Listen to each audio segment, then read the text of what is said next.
It's another Tuesday night edition of Turn 5 Live here on the Performance Motorsports Network. That's very impressive because those are the best of the best. Me growing up, hearing about racing, that's kind of all I heard about is the Van Pelt. So to have Billy drive my car was, a pretty good deal. You're not just buying a racetrack; you're buying a piece of American racing history right there. I mean, that's huge. The history behind the track, mind-boggling.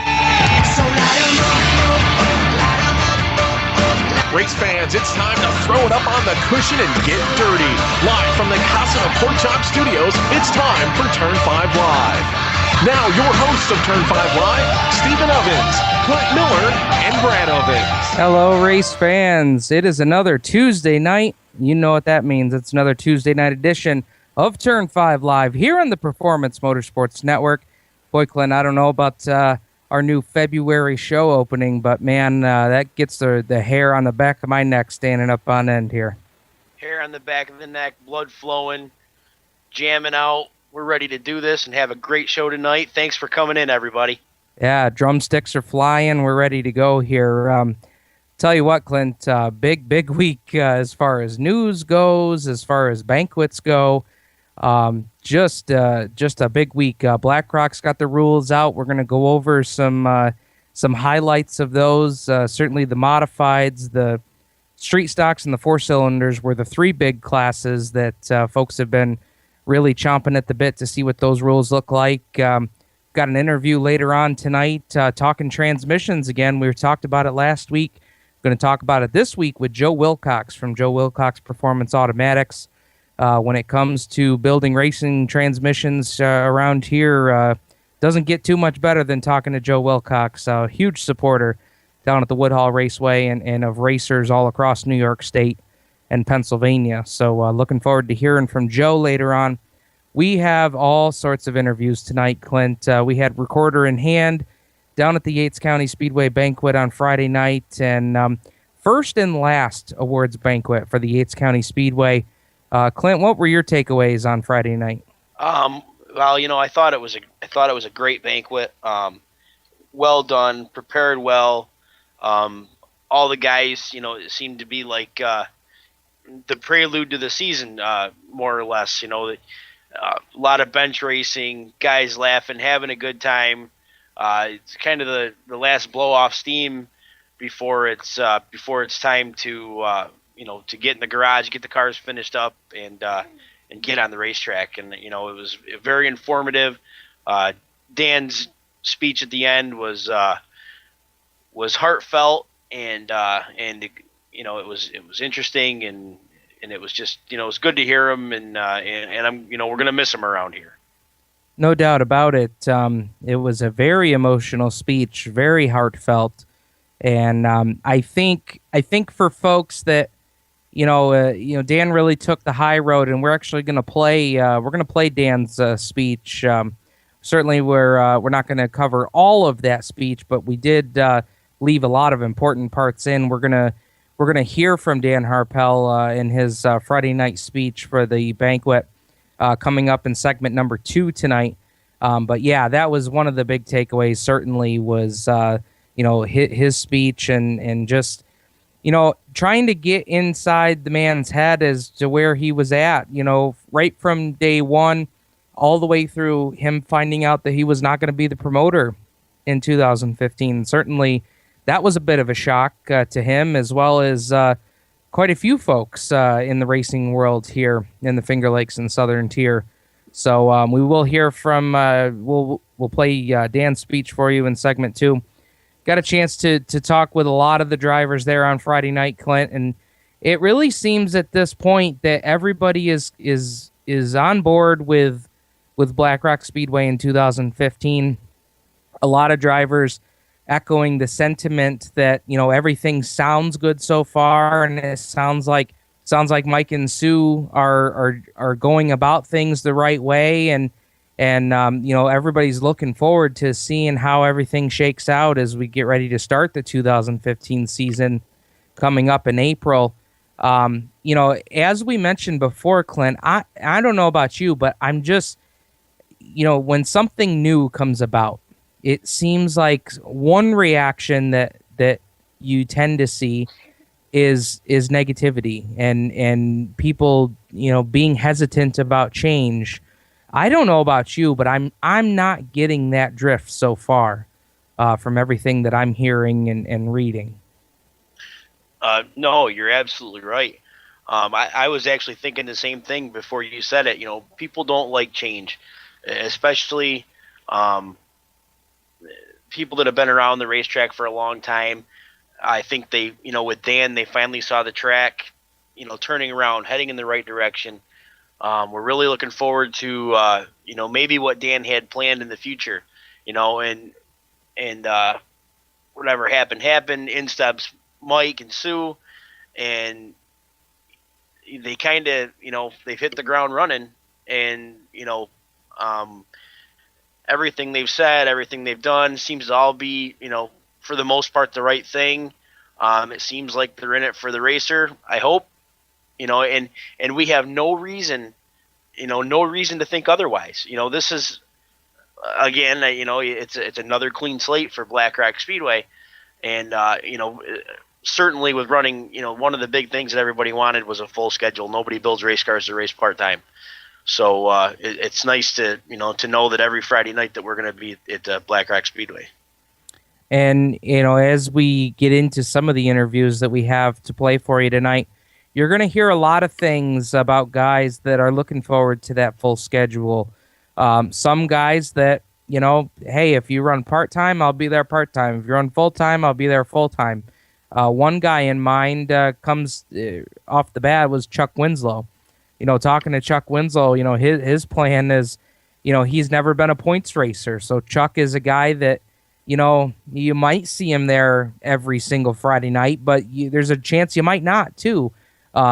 His outlook on that was pretty funny, and looking forward to having everybody hear how he put that into words. But if you got the same explanation about that as I did, it was quite humorous, and it all starts before everybody's even at the racetrack.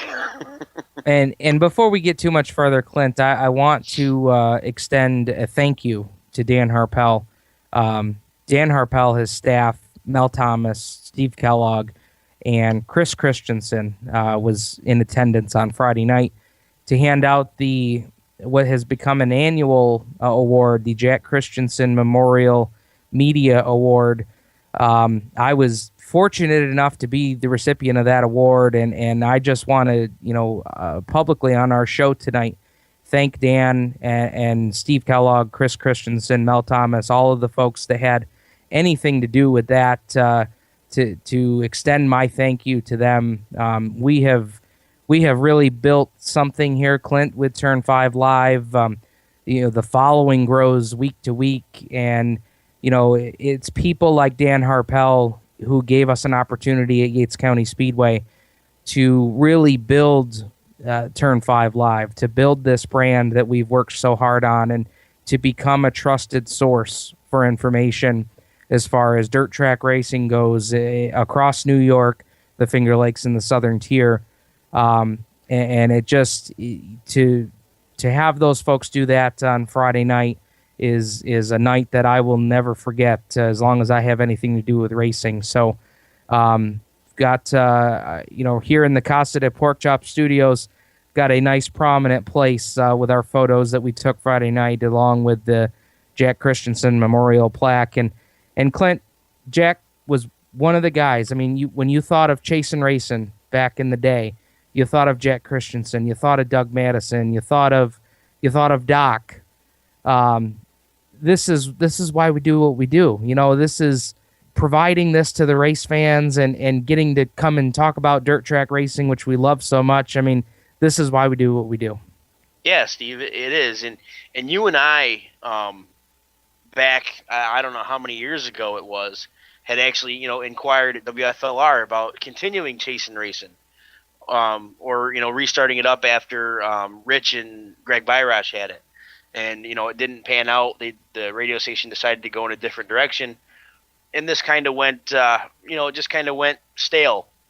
And, you and I had kept, we kept talking. Every once in a while, we'd say something about it again and say something about it again, and after, we can thank people that made you look made you look towards doing what we do, and after Super Dirt Week, it's going to be 2 years ago this October. You're like, we're doing it, and we're starting it next week. So yeah, but it's all a tribute to those three guys, Doc Bishop, Jack Christensen, Doug Madison, Steve Kellogg. This is why we're here. They put a benchmark up there, they set it out there, and all we are is just continuing the greatness. Yeah, and it's nights like Friday night that really really make me think that that we are headed in a positive direction, and that they would be happy to see what we're doing here. We're happy to bring it to you guys every Tuesday night, as well as everything that we try and bring to you through the week. So just really big thank yous to those folks who have supported us along the way. Like I said, Dan was one of the first racetrack promoters that gave us an opportunity. It really rolled out the red carpet and said, guys, come in and do whatever you want to do. Whatever you want, we can do. As Dan said, you want to interview me? Interview me. You want to go in the pits and talk to drivers? Talk to drivers. And the drivers, that's the other huge piece to this, is without drivers being comfortable enough to say, yeah, sure, I'll do an interview with you. I mean, rather they've done interviews with our friend Doug Elkins in the past, or if they've never done one before. I can't tell you how many times I've walked up to somebody and said, well, I've never done an interview before. I'm really nervous about this. And by the end of the interview, they're like a pro. And it just, the drivers that give us the time to be able to do that when we're at the racetrack, when those guys are focused on getting the car set up, and even guys that will talk to us when they're not having a great night. I mean, I'm thinking of Brady Foltz in my mind right now, and I said it Friday night. Brady is the kind of guy who you could walk up to at the racetrack, and he wasn't having a bad night that night. I walked up to him, I said, hey, Brady, I'd love to get some audio with you. And he says, you know what, I'd love to talk to you too. I've just got to, make these quick changes to our car, and we'll be ready to go, and I'd be happy to talk to you. And it's those kind of relationships that we've built over the past year plus. And now to bring all of that here recently with Performance Motorsports Network has just taken it to a complete another level that, Clint, I don't think you or I could have even imagined. And, we're continuing on, and it's only going to get better in the future. I promise the race fans that. So, yeah, and Steve, real quick here before we go, you have to take some credit yourself, because I was telling Sue Foster the same thing. Where actually I told Mike to tell Sue, she was nervous about the interview. Relax. Steven will get you through it. He knows what he's doing. He's there to make you comfortable. So we're definitely deserving of the award, and here we go. Well, it's a team for sure here, and let's take a quick break here, and on the other side we'll have Dan Harpell's speech from Friday night. Hi, this is Jens Scott from Summit Point Kart in Summit Point, West Virginia. If you're looking for a real racing experience on a real racetrack, come out to Summit Point Kart this weekend. For as little as $25, you can get your racing career started. New this year, Summit Point Kart offers the RX 250, capable of over 75 miles an hour. We're open every Friday from 5 p.m. till 9 p.m., Saturday from noon till 10 p.m., and Sunday from noon till 9 p.m. For more information, go to our website, SummitPointKart.com, or you can call us at 304-725-5270. Summit Point Kart, your East Coast karting center. In the race of everyday life, it's nice to have the green flag, but drivetrain problems are the pits. A fully remanufactured engine, transmission, or differential from Jasper Engines and Transmissions costs less than a new vehicle and comes with a 3-year, 100,000-mile nationwide transferable warranty. See JasperEngines.com for details and get the green flag in your race of everyday life. See the boys at Chandler & Sons Automotive, 45977 Old Ox Road in Sterling. Give them a call, 703-437-7300. Ever hire, never quit. Lofty goals in this age of shoddy quality, corporate indifference, and built-in obsolescence.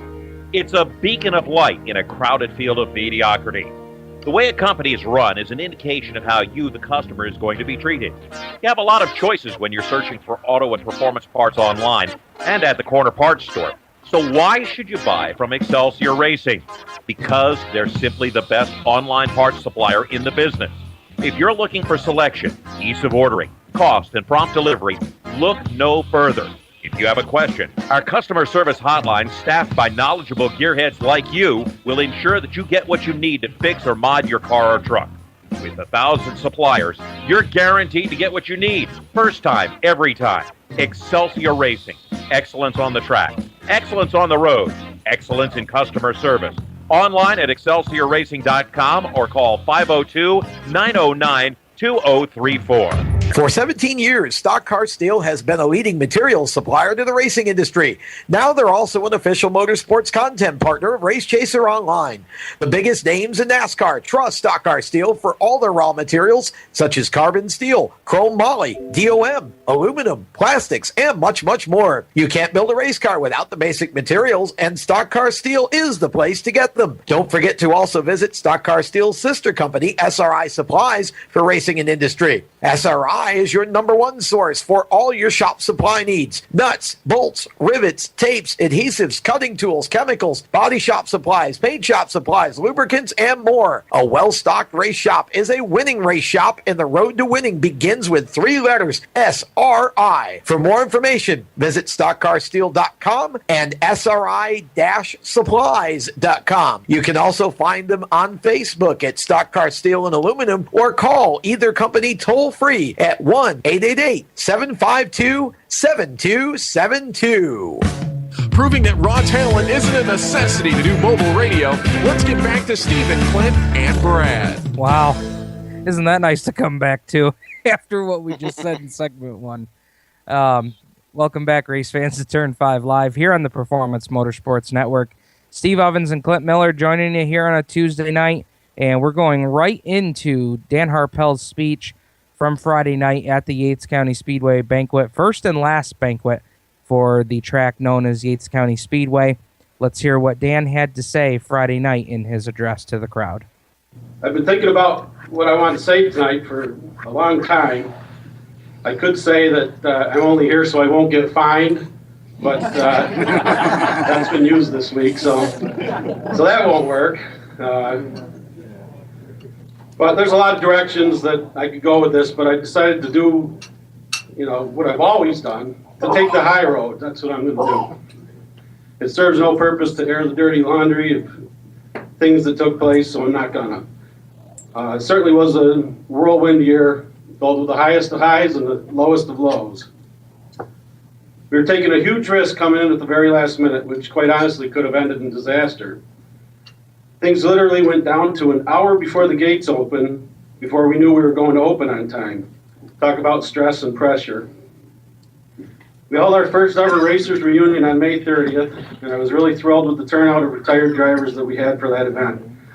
It really made me feel good to see how much they were all enjoying themselves. It was another successful night. That's something we've done at 5 Mile Point since the 70s, honoring the retired drivers, and that's my favorite night of the year, and it was my favorite night. Even though I didn't know a lot of the guys, just the history, that's what's so important to me. And seeing everybody having a good time. So we started to gain some momentum, and up next was the Monster Truck Show that I was told would be a big weekend for me. Well, it was big, all right. It was a big loser. It nearly put me out of business before we really even got started. Took a big hit, but we persevered and we moved on to the next one. As the weeks went by, we got our feet under us and things really started to take off. I got more comfortable each week and we were able to turn something that could have been really bad into something that was turning out to be really good. The whole season as a whole was very successful, and we ended strong with the Seneca Lake Shootout and our big weekend in October. We had a lot of momentum going into 2015. None of it would have been possible without the help of so many good people. With the help of Steve Kellogg, I was able to assemble a fantastic staff of on-track officials, and we were like a well-oiled machine right out of the box. And the races went off without a hitch. There were so many weeks in the beginning where I couldn't even get upstairs to see the races. I'd missed half the races because I was running around trying to figure everything out. And what a great job everybody did running off the show. Because of how well everyone worked together, it took off a lot of the burden off my shoulders, gave me the chance to fine-tune the rest of the operation, knowing that the show was in good hands.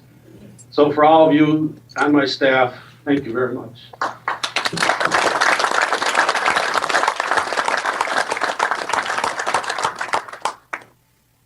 I've known Mel Thomas, Steve Kellogg, Mary Hoos, Sharon Schuyler for many years. They were all here when I worked here back in the 80s. Maybe a lot of you didn't know that, but I worked for Steve Wetmore back in 1987, 1988, and I got to meet a lot of great people back then. So it was really comfortable knowing that I had those people around me that kind of made me feel at home right from the beginning. But having said that, being so far from home, I didn't have anyone that I knew that could take care of the money for me, and that was a big concern. My food sales rep recommended a girl that ran a local convenience store. She was confident that she would do a good job, and after meeting her, I had the same feeling, so I hired her. As it turned out, I couldn't have been happier with the job that she did for me, so thank you. Amanda Arnold. Talk about putting all your trust in someone, and she really stepped up and did an amazing job. The best part of, and I told myself I was going to stay calm tonight. Forget that.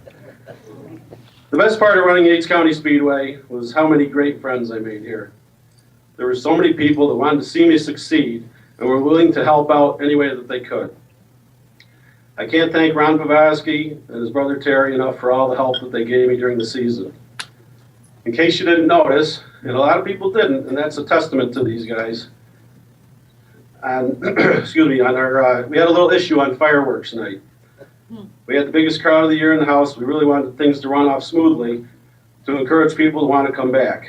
Well, it seems that a wire caught fire coming out of the generator building, knocking out several banks of lights just as it was getting dark. Ron and Terry immediately jumped into action. They shut down the lights, and we shut off the fireworks show. While that was going on, excuse me, Ron and Terry were able to splice wires together to make it sound that easy, but and they fixed the problem. Not only did they fix it, but they were able to get it done just as the fireworks ended, and we fired the lights back up and never missed a beat. I can't begin to thank them enough for all that they did to help me. In addition, thank you, Ron, for becoming such a good friend. I enjoyed all of our conversations and the guidance that you provided, and your advice was invaluable. Steve Kellogg went above and beyond the call of duty to help me get things up and running. Between the countless hours we spent on the phone, and I got to look something up here, because earlier today it was 1,276 texts between us, and now it's up to 1,280. You played a big role in the success that we enjoyed. With your help, I was able to assemble one of the best groups of officials in racing. Not only that, but you were also pivotal in providing a source of information to the racing world on my behalf through your efforts in your column in area auto racing. So thank you, Steve. The next people I'd like to recognize are who I like to call my adoptive family in Dundee. Cobb and Mary Cornish and the girls did so much to help me, even here tonight. But more importantly, they made me feel like I was a part of their family. You're genuinely good people that I can't begin to thank you enough. You had my back every step of the way. Caitlin and Paige were like the daughters that I never had. I got 3 sons. And now I know why they say you should be lucky with your sons. Just kidding. But the best part of race day was in the office at the end of the night when everyone was gone. I would sit back with Cobb, Mary, Caitlin, Paige, Amanda, and Ron and rehash the whole night. We often sat there for hours, and I thoroughly enjoyed every minute of it. It was a lot of fun, especially after last night when I introduced the girls to some new music, right? Ronnie, Bobby, Ricky, and Mike, you know that. I absolutely loved my summer in Dundee. I met so many great people that embraced me, welcomed me, and genuinely wanted to see me succeed. It was so refreshing, but quite honestly, not something I'm used to. I know there's someone else in the room that knows exactly what I'm talking about. The first person I heard from when I announced that I was going to be running Yates County Speedway was Marcy Donahue. She immediately asked me if I wanted to sell 50-50 tickets for me. I grew up with Marcy's dad, and she was our babysitter when my kids were little. Now look at them. She did well. She was also my 50-50 ticket seller at 5 Mile Point when I was running the track. And she's still the 50-50 seller to this day. I think that's about 15 years or so now, Marcy? 19 years as the 50-50 seller. But I told her that it was an hour and 40 minutes from home and that the cost of gas would eat up most of what she would make. In spite of that, and the fact that she hit a deer the first night she drove up there, she still wanted to do it. As it turned out, she absolutely loved coming up here each week and understands exactly how I felt about this area because she felt the same way. So Marcy, thank you for not only coming up here to work for me this year, but for all your years of dedication. Thank you. And finally, Carry on.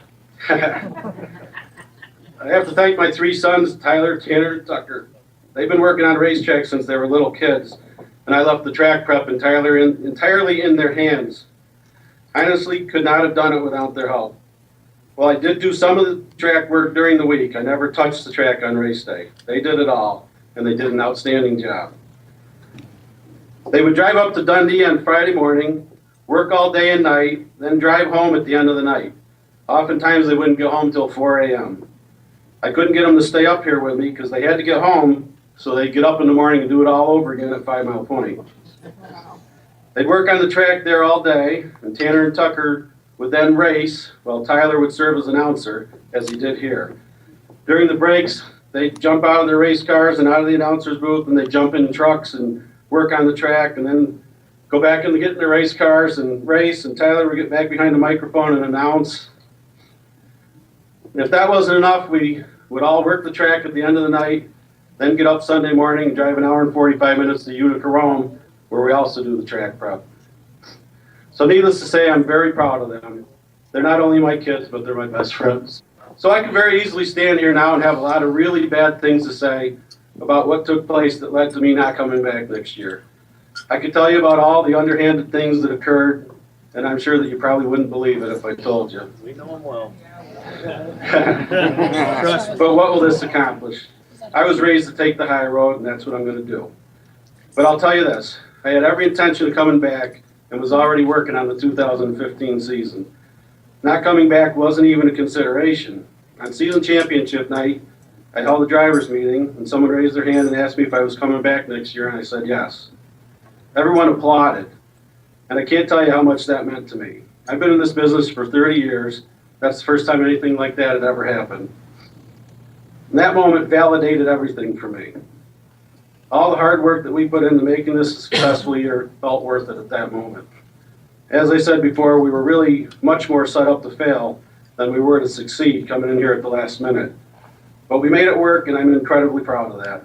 I was very much looking forward to having a whole winter to prepare, and I fully expected to take things to the next level. I can tell you that me taking over as promoter of Penn Can Speedway had no bearing at all on me not coming back, at least not on my end. I know that I had a great staff in place at Yates County, and having served as race director at Penn Can before I came here, I also knew that I have a great staff in place there as well.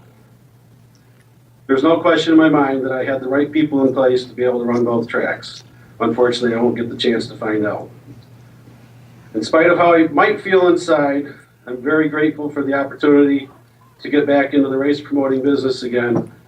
Everything happens for a reason. It's been 11 years since I promoted 5 Mile Point. My summer at Yates County showed me that I haven't forgotten how to do it, and it gave me the confidence to move on to Penn Can and know that I can and will be successful there as well. I'm very angry and upset with how things went down. But I'll chalk it up to experience and move on. I know that I came in here, treated people with respect, and was shown that same respect in return by all of you. I had a 4-cylinder driver call me last week about the Banquet, and he told me that he raced here for many years, and wanted to let me know how much he appreciated how well I treated the 4-cylinder class, and that I showed them respect. He said it was the most relaxed and enjoyable year that he's ever had here. There was no drama. That's what it's all about for me. I don't care what class you're in, if you're a consistent winner or someone that's just happy to crack the top 10. You're all equally important to me because I know the passion and the pride that you put in your race car and that you give it everything that you've got. I can also tell you that I also gave you everything that I have as well. I'm very proud of what we accomplished and incredibly disappointed that we won't have the opportunity to continue to build on that success. In closing, what I will miss more than anything are all the great people here. This truly is a special place. You're all very fortunate to have one another in the place that you're at. Thank you all for your support and for the respect that you showed me and my sons. It means more than you will ever know. I'd like to wish you all a successful 2015 season. If you ever get the chance to come see us at PennCan, please be sure to stop and say hello. Thank you all from the bottom of my heart. Well, Clint Miller, I mean, I don't know what more you can really say about it. We'll I was just going to say, I think we'll just leave it at that. Yep. We'll have more from the Yates County Speedway Banquet right after these messages. You're listening to Turn 5 Live on the Performance Motorsports Network. How would you like to win a brand new Corvette? Larry O's got all the details. WinYourNewCar.com. Enter America's #1 dream car giveaway contest at WinYourNewCar.com. Complete the puzzle the fastest and win a new Corvette tax-free. Come on, stop dreaming, start driving with WinYourNewCar.com. Car problems? You can trust your local Cotman man. Cotman has a 40-year history as a leader in car repair and making happy, satisfied customers. Whatever's wrong with your car, SUV, or truck, Cotman will check it out free using state-of-the-art diagnostic equipment. Don't take chances with your car. Bring it to Cotman and let your local Cotman man show you why they are America's transmission and total auto care experts. Visit Cotman.com to download money-saving coupons. Cotman. Real service, real fast. You know that phone call is going to come at the worst possible time, right at the end of the game. Fourth quarter, fourth down, and 1 yard to go. They're piling up, but you can't watch that. You got to get that car off the road. This could have been prevented if you have taken advantage of Cotman's free TransCheck 21. Here's a chance to have us look at your car and head off any problems that could happen that could interrupt that game. Again, it's a free check. Come see us. See Leonard and fine folks at Cotman of Manassas, 9113 Mathis Avenue in Manassas. Give them a call at 703-365-7200. Media sales professionals with agency experience. If you're frustrated with your current position, unrealistic quotas, and inept management, if you're a sales machine and you simply will not take no as an acceptable reply, if you're looking for a rapidly growing company with unlimited sales potential for commissions in the hundreds of thousands of dollars, if you're searching for a high-tech, forward-looking, laid-back, but extremely professional organization who appreciate your skills and dedication, we have your next opportunity. Scorpion Radio Group is building a sales team of self-starters who are motivated. Your imagination is the only limit here.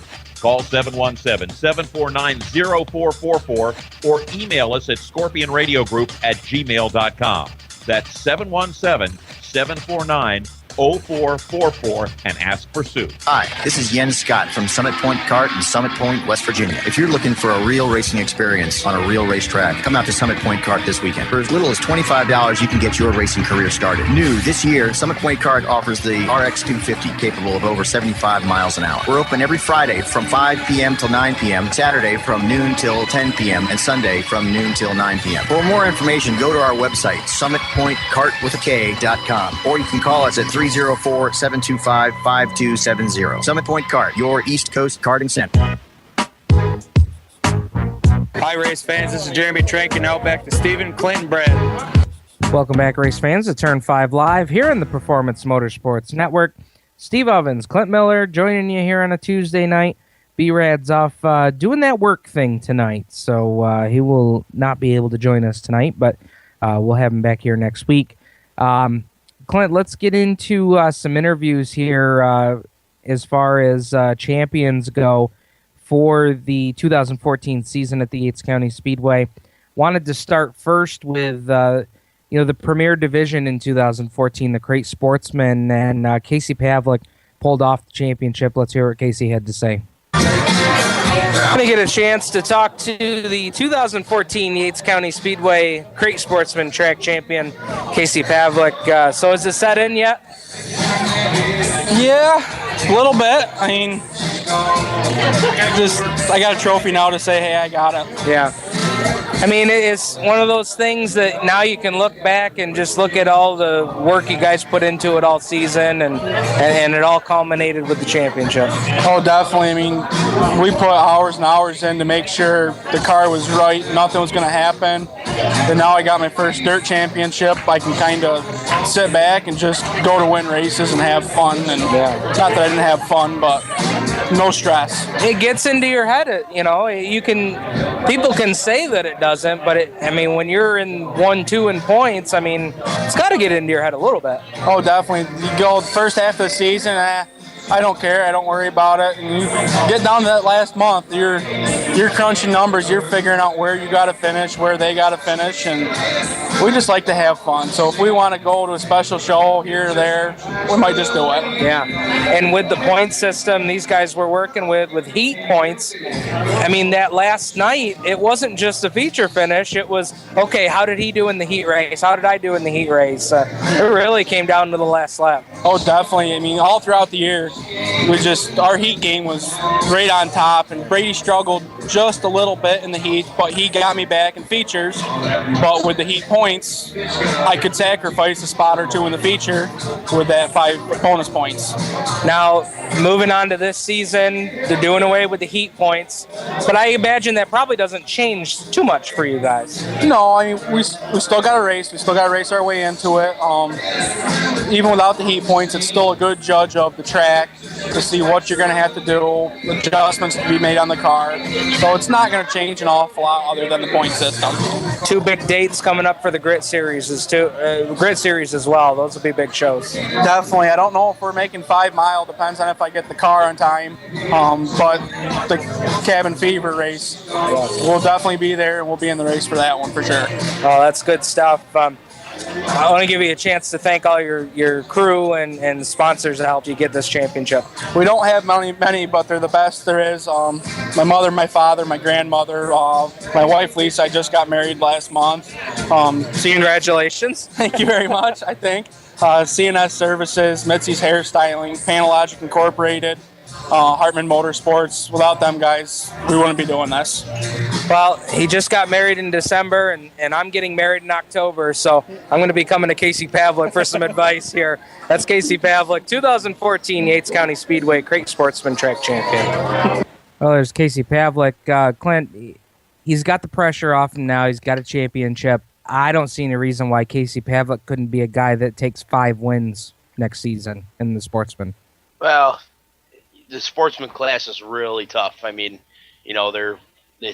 They're crates. They're designed to all be the same, and you got to be, track setup. And if they get a lot of cars back, the more consistent you are, the farther back you're going to start. So but there's no reason why he couldn't. He's smooth. Watched him win one race. He was running third with 2 or 3 laps to go, and drove around Brady Faults, and I think at the time it was Josh Kesey.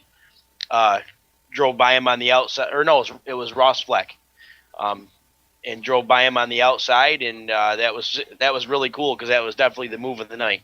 It was for sure. Let's get to another Sportsman competitor from 2014, Brady Faults, driving the Troyer Race Car 70. I know. Jeremy's catching me interviews here. I'm going to get a chance to talk to the driver of the Troyer Race Car 70, Brady Faults. Brady, talk to us about 2014. You guys had one whale of a battle for the points. Come right down to the last night. Yeah, we had a good year. Them having a limited schedule and, racing for points and, for heat races, it makes it really difficult to, if you got a bad night, chances are you're not going to be able to make that back up. I had one particular night, we had the shock tower actually fall right off the front of the car. It apparently was cracked, and I never caught it, and just a unfortunate mishap, but not much you can do about that. So being able to come back up the way I did, that was pretty cool. And we fought, hard for it, but, come up a few points short. But, hey, that's racing. Yeah. 2015, they've come out with bringing the modifieds back. How does that change things for you guys, or does it at all yet? Oh, we're definitely planning on running modified at Black Rock, and then probably Woodhull every now and every other weekend or something like that. But still going to have the crate car. My dad might be able to get back into a couple of races. We'll see. Being up in Rochester during the week, it really made it hard last year. Being able to maintain 2 cars and run 2 nights a week, it's really tough. So hopefully, now we can get back on the schedule at running Black Rock. My main focus with the modified, and hopefully we can have a good year with that. It's going to be really awesome to kind of get back to the old days of Dundee, Black Rock Speedway, having the modifieds there. And from what we're hearing so far, it sounds like it's going to be a stout field every week, too. Yeah, we all went to that rules meeting last week, and, we were all really impressed with Mike Jackson. And, so hopefully everything that he says gets put into place, and, so hopefully that he can build on that, and things will change at Black Rock. And, so everybody's looking forward to racing next year, and, so hopefully things get back the way it used to be. Well, there was Brady Foltz from Friday night, Clint. There's a guy, it was exciting to hear him say that, hey, we're coming out, we're running modifieds at Dundee next year. It's going to be awesome to have that hometown guy running every Friday night with the modifieds. Yeah, that's really exciting, and him, I would love, obviously, local guy like you said, would love to see him get in victory lane. Let's start it out with at least the first time, because the first time is always the hardest. It will be for sure. Talking about rules and things for the Black Rock Speedway in 2015, we're going to talk about those rules and some of the changes coming up. Right after this break, you're listening to Turn 5 Live on the Performance Motorsports Network. How would you like to win a brand new Corvette?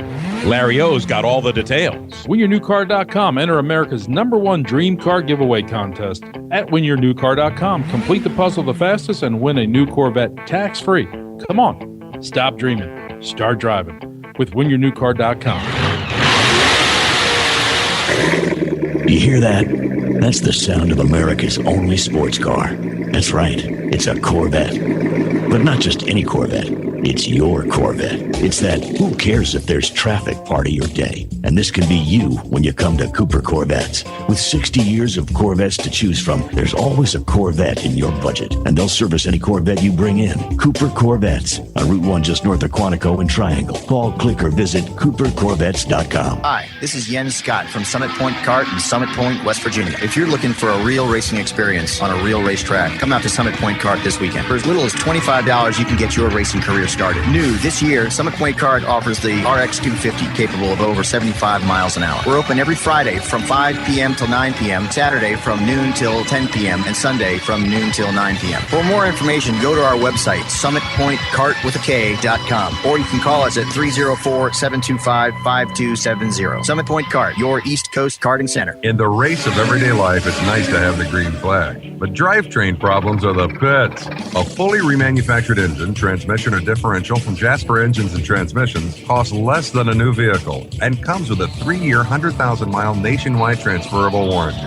See JasperEngines.com for details and get the green flag into your race of everyday life. See the boys at Chandler & Sons Automotive, 45977 Old Ox Road in Sterling. Give them a call, 703-437-7300. Creekside Entertainment is the official DJ and photo booth of Turn 5 Live. Stuart Ovens and his staff at Creekside Entertainment are sure to provide you with the very best DJ and photo booth entertainment on the market in the Finger Lakes. Call Stu at 315-481-9700 or CreeksideEntertainmentDJ.com. Book your party or photo booth with Creekside Entertainment today. Now back to the Larry, Curly, and Moe of Dirt Track Racing. Big Poppy, Clint Miller. Ho, ho, ho, Steven. Ho, ho, ho, here at the poorhouse. Alongside to my left, we got B-Rad. What's up? Yeah, there we He's go. going to have his hands full tonight, I'm afraid. Everybody's feeling frisky tonight. Steven, Clint, and Brad. Welcome back, race fans, to Turn 5 Live here on the Performance Motorsports Network. Steve Ovens, Clint Miller, joining you on a Tuesday night. Clint, let's get into some rules discussion here. Black Rock Speedway releasing their 2015 rules just the other day. Came out with a press release for that. And let's start with the modifieds. They are going to go with a combination of big block, small block modifieds. And, it seemed like the big discussion there at the rules meeting held just a couple of Sundays ago was the weight break. What exactly are you going to get if you run a small block to try and compete with the guys that have the big block power? Now, and we're actually going to be bringing some modified drivers on in the next couple of weeks to talk to us about, whether or not having a big block is even going to be an advantage at all, because, they are going to be running the modifieds last on the track every week. So, the track conditions is going to really play into that too.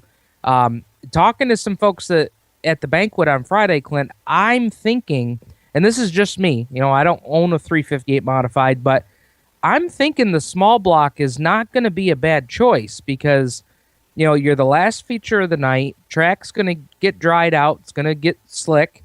I just think the small block is going to be the way to go. Well, I've been around there. You've been around there for, I don't even want to date myself. But back, in the late 80s, 90s, when they ran the big block, small blocks with the likes of Lance Young, Malcolm Lane, Lynn Huff, all those guys, the small blocks always seem to do well. And, for whatever reason, you can't pinpoint it. The track just likes the small blocks, whether the size of it, the power band is better or whatever. I can speak from experience because in 1988, my dad drove a Sportsman. We struggled all year with the Sportsman in the Sportsman series. We had some transmission troubles, blah, blah, blah, whatever. We ran 2 shows with the big block, small blocks with our Sportsman car, and we had 2 top 10 finishes with a high of 6th. So it just goes to show you that, motor isn't always the advantage. You got to be able to put it on the track. And talking about modified rules, let's go over some of the things that has come out with the rules being released. Tires, American Racer, McMod tire, any compound, 13-inch width, 92-inch diameter maximum. Weight, all weights are before or after race with driver without adding fuel. Track scales are official. Up to and including 370 cubic inches wet sump or up to 358 cubic inches wet or dry sump, 2,400 pounds on the track scales. 371 cubic inches and above, small block based engine, aka big small blocks. You're going to need to weigh 2,550 on the track scale. Big block engine or small block, 359 to 370 cubic inches with dry sump or up to 370, not meeting other qualifications and engine rules below, 2,500 pounds on the track scales. So that's going to be your split if you, whether you're going to run the 358 modified engine, the 370, or if you're going to go and run the big block based engine. I think that weight difference is going to really even them up.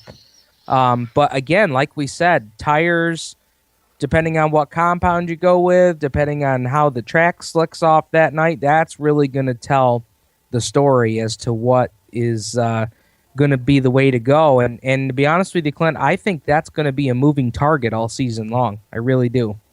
Yeah, well, it's good that Mike opened that up to, that we'll adjust it, as needed as we go along, because he doesn't want anybody to have a performance advantage, and and that's good, and and it's just one of those things that they're going to have to tinker with, and I think the small block big block class is going to be great, and with there's no tire rule as far as American racers or Hoosiers. I just think it's going to be really cool. I can't wait.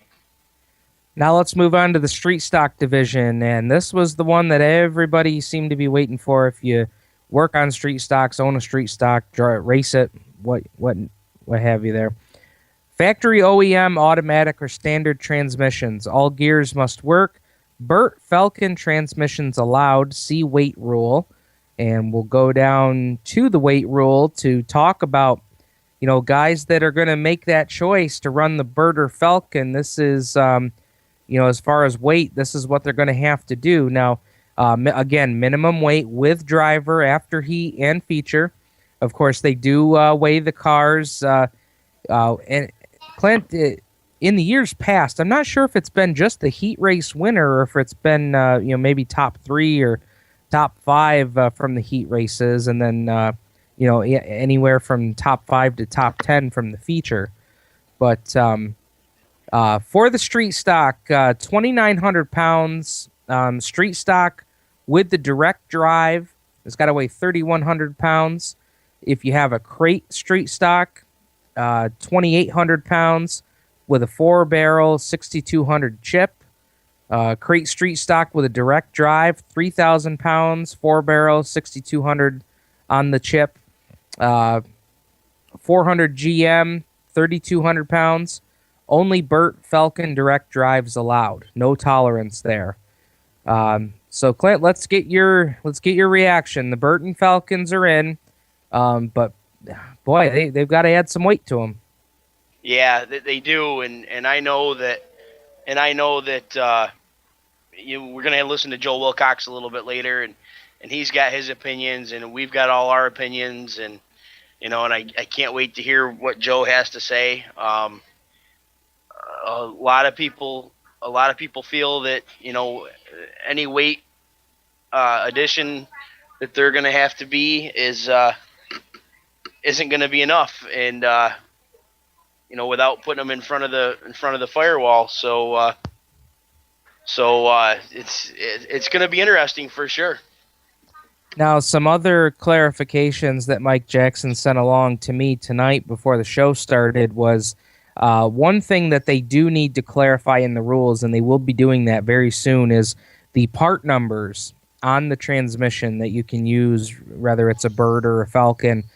They have not specified those yet, and they will here very soon. So that will be coming. And then another piece that is yet to be added was on the lower trailing arms, they can run Hyman ends, but they have to be standard length, non-adjustable. Now, Clint, you're kind of our tech guy here. Mm-hmm. Talk to us about what that means. Is that something that everybody has or runs already, or is this just kind of a thing that was a given but wasn't stated in the rules? Well, a lot of people run them already. No, I don't think they do. It just makes your rear end more free, works easier, as opposed, the older trailing arms, they had a tendency to bind up, or the rubber bushings in them would go bad. And it's not something that you see every day, so you may not catch it in time. With the Hyman, it just works that much freer, and bar bending them, and then you've got bigger problems anyway. Bar bending them, you're not really gonna have a problem that you're not gonna see. Okay. So those are some things that will be coming out here shortly. And, getting back to this transmission discussion, Clint, I think this is something that we're going to see transition. I mean, there's really only a few tracks that haven't gone out and made this transition to allow a Bert or Falcon direct drive transmission. So based on that, I mean, we've had this discussion several times. I mean, these guys aren't really all that far off from being in this, a full-blown super stock like we used to see back in the late 90s, early 2000s. Not far at all. And being that being said, I mean, this is kind of like a cycle. I mean, we could actually potentially even get back to the point where we've got this class that maybe in the future gets renamed the Super Stocks, and then there will be a cry out from racers and fans to say, well, now you got to bring back a factory stock division. You got to bring back the old street stocks, the old pro stocks, pure stocks, whatever you want to call it. Your opinion, Clint, do you think we're going to get back to that point where these guys are just going to get called the super stocks and there will be a call for that pure stock, factory stock type class? Well, it's boy, this is a tough one. You're right. The class is evolving. You could almost call it's pricing itself out. These aren't street stocks anymore. They're lacking 10-inch tires and a 4-barrel carburetor and Panhard bar, J bar in the rear end from being what they were in 2000. Now, as far as people are going to be crying to bring the factory stocks back, it's almost to the point where it's very hard to bring them back because right now there aren't very many V8 cars that are on the road, and finding the older ones is near impossible. So about the only thing that you can do is maybe start a 6-cylinder class or something like that that's going to be a bone stock to get you involved in the racing. Or it's going to be guys are going to go the way of the backyard motorsports gang, and they're going to go down and they're going to build 4-cylinders, and it's a money thing. And I personally love the factory stock class. I actually just watched a video from 1990 from Erie Speedway, and I miss those days of the factory stocks, and it was a great entry level class, and as far will it ever happen again? I don't know. Probably not with the V8 class. Well, we're going to talk to Joe Wilcox from Joe Wilcox Performance Automatics about the Bert Falcon debate, everything that we've heard, everything that people have commented on. We're going to talk to him right after this break. You're listening to Turn 5 Live on the Performance Motorsports Network. How would you like to win a brand new Corvette? Larry O's got all the details. Enter America's #1 dream car giveaway contest at winyournewcar.com. That's right, winyournewcar.com. Complete the puzzle the fastest and win a new Corvette tax-free delivered to your door. Come on, stop dreaming and start driving with winyournewcar.com. We're growing like crazy and need account reps who know their way around agencies, the internet, and social media. Got connections? Or do you know how to get to the decision makers? Are you fearless? We need you. Internet radio, or as we call it, wireless mobile radio, is rapidly becoming the place to be with almost limitless income potential. So contact us to get involved with the fastest growing professionally produced group of internet radio stations in the world. Your imagination is the only limit here. Call 717-749-0444. That's 717-749-0444. Or you can email us at scorpionradiogroup@gmail.com. You want to ask for Sue. So you finally arrived at the sweet spot in your life. The kids are raised and gone. You have free time, and it's finally time to do something for you. If you've ever considered owning a Corvette but have been putting it off for years, now is the time to act. Isn't this the time to finally get that Corvette you always wanted and drooled and dreamed over? Well, grab the little lady by the hand and take her to Cooper Corvettes. They're conveniently located on Route 1 just off of I-95 and just north of the Marine Corps base. They have lots of pampered and well-maintained Corvettes in inventory, and if they don't have what you want, they'll find it. From classic Stingrays to modern-day cars, Cooper is your one-stop shop. And speaking of shops, they service what they sell. And even if you didn't buy a Cooper Corvette, they'll service your Corvette anyway. Become part of the Cooper Corvette family. Call them at 703-445-1483. That's 703-445-1483. And on the web at coopercorvettes.com. That's coopercorvettes.com, American pride and countrywide. You wouldn't trust your taxes to an uncertified accountant, so why trust your vehicle to an uncertified technician? When you have to take your car into the shop, look for the blue and white ASE sign. That ASE blue seal means the shop employs technicians certified by the National Institute for Automotive Service Excellence. ASE certification is proof that technicians have the knowledge and experience to fix your vehicle right the first time. For more information on finding an ASE Blue Seal of Excellence facility, visit the website at www.ase.com. Creekside Entertainment is the official DJ and photo booth of Turn 5 Live. Stuart Ovens and his staff at Creekside Entertainment are sure to provide you with the very best DJ and photo booth entertainment on the market in the Finger Lakes. Call Stu at 315-481-9700 or CreeksideEntertainmentDJ.com. Book your party or photo booth with Creekside Entertainment today. Welcome back to Turn 5 Live. Now back to the guy that works on race cars, the man behind the scenes pushing buttons, and the guy that talks too much. Take it away, Stephen, Clint, and Brad. We'll just let everybody go ahead and pick who they think that all applies to. Steve Ovens, Clint Miller, joining you here on a Tuesday night for Turn 5 Live. We were talking about rule changes for the upcoming year. And, of course, with the 4 cylinders, Clint, the big rule there is headers being allowed now. So now with your 4-cylinder ride, you can pretty much go just about anywhere with that rule in place. You don't have to change the exhaust to go down to Woodhull. That's huge for that division. Hopefully we'll see a lot of crossover as far as the 4-cylinders go between Dundee and Woodhull. Now, Clint, let's talk transmissions.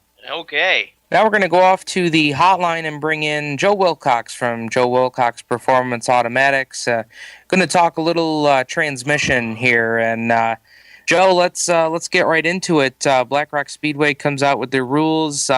It's been quite a debate over this off season as to allow or not allow Bert Falcons to be a part of their rules package. Now we know that it will be. And anybody running with the direct drive has to add 200 pounds. Let's just get into what folks have been debating about. A lot of folks that I have talked to and have responded to us on the show here talk about there being such a huge advantage with the Bert or Falcon. And from my conversations with you, it sounds like maybe that's not quite the case. Well, there is an advantage to them, okay? But the advantage you're going to gain with all the other rules with the tire size and everything, you're still not going to gain a whole lot. You're going to lose some rotating weight is what you're going to lose, and how much are you going to gain? It's we're going to find out, I guess. But you can't say how much you're going to gain. And we've talked in our conversations between you and I before tonight. We've talked about the fact that, and some folks have even commented on that on our Turn 5 Racing Podcast Facebook page, is it would be very difficult for a well-handling car, a perfectly set up car with a standard transmission.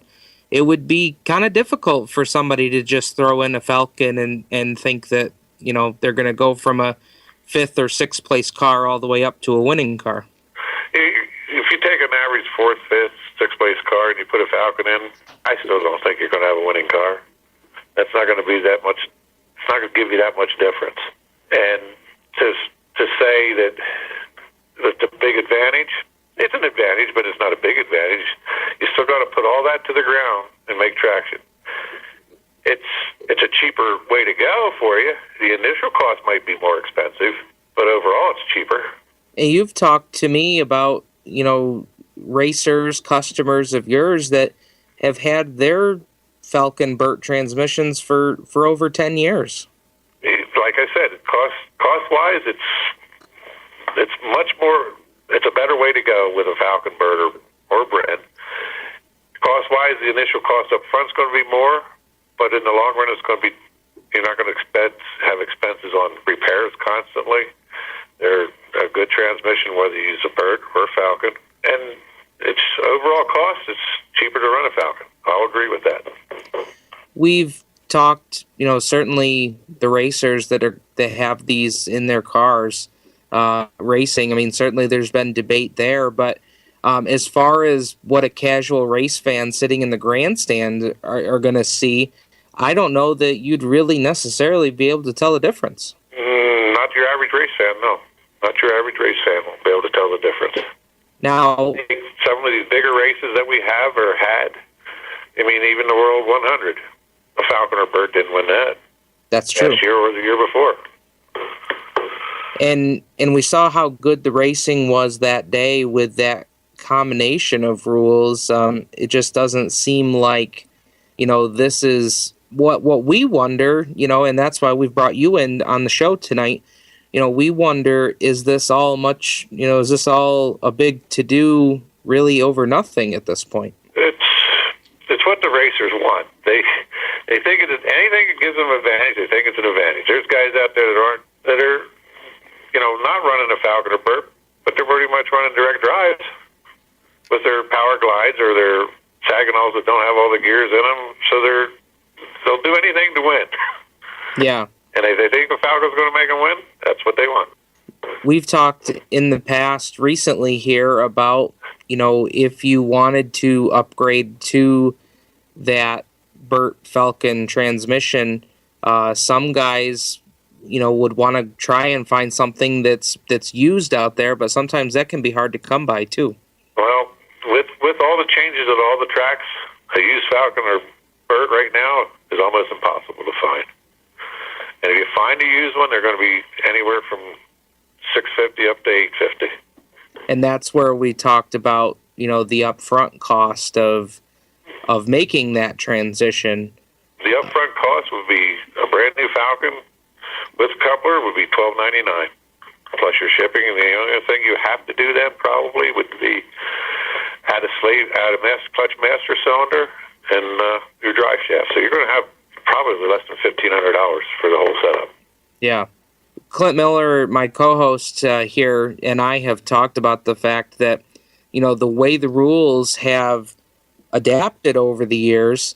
I mean, we're, 10-inch tires away from the old super stock? Pretty much.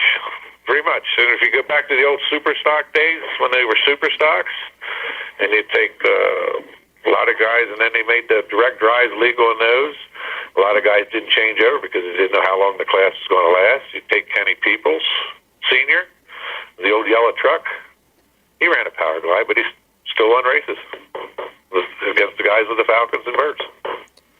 And he won races. He lost races too. I mean, there wasn't like, going that route that he did. I mean, didn't really seem to make too much difference either way. No, he competed well and with everyone and still won races and again lost races, but it was because he didn't switch to a power glide or switch to a Falcon.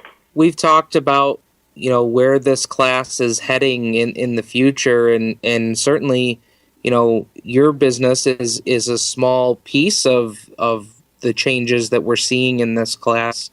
Do you think that you could venture a guess where we're headed with the street stock division in the future? I think the street stock division will be there, and I think it'll always be there. They may end up making them, we'll say, super stocks and start a factory class, which some tracks still have a factory class, some tracks don't. But the street stock class is always going to be there. It's just going to be up to the racers to how far they want to go with it. And is this cyclical change something that over your years in the business that you've seen? It kind of builds up to a point where we bring up the question, well, maybe it's time to bring up the street stock class again. I mean, is that something you've seen? That's what it appears to be happening, sure. Because pretty much these street stocks now are pretty much what the super stocks used to be, except for tires. Yeah. And to build a good, cost effectively with what they're running now, it's cheaper to run a Falcon or a Bert. It's so expensive to build a competitive power glide that's going to last. Your Saginol transmissions, there's things you can do to them, but they're not going to last. I mean, you'll spend more money making one last than you will by buying a Bert or a Falcon. Well, Joe, I appreciate your insight into this topic. I mean, this is certainly something that we've been we've been hashing back and forth during the off season, and now that they have the rules set, it was great to bring you on and talk transmissions and kind of maybe give a little insight into what's going on now, what the future could be, and is there anything else that you think is important to add here? Well, I mean, you take the guys that are winning now with what they got. They're not going to run out there and change to a Falcon right away. If they start getting beat, maybe constantly and not being able to be competitive, but I don't think that's going to be the case. I think you're going to have a good competitive class the way it is, with your open rules with the Falcon transmission. It's going to all. I'm afraid it's going to all eventually go that way, but you don't know that. Well, Clint Miller, I'll open it up to you. I don't know. It's hard because I'm going from the things that I've seen. Joe's a professional. He's been around the business a long time. He's great at what he does. So for me to sit here and disagree with him, I guess right now I do, and I hope I'm wrong. I've been wrong before, and I love being wrong. But I hope that if the guys with the Falcons or Berts, come out of the box and start winning, I hope it gets looked at hard to even the playing field up by moving the weight to a different spot. And I just I do agree with it. He says guys that won aren't going to run out and buy the Berts and Falcons. I talked to Chuck Winslow, and he's not going to have it in either one of his cars. So, I don't know. It's tough. It'll be interesting for sure. It will. We'll see how it plays out in 2015 at the Black Rock Speedway when the street stocks will open up to allow the Bert and Falcon transmissions for the street stock division.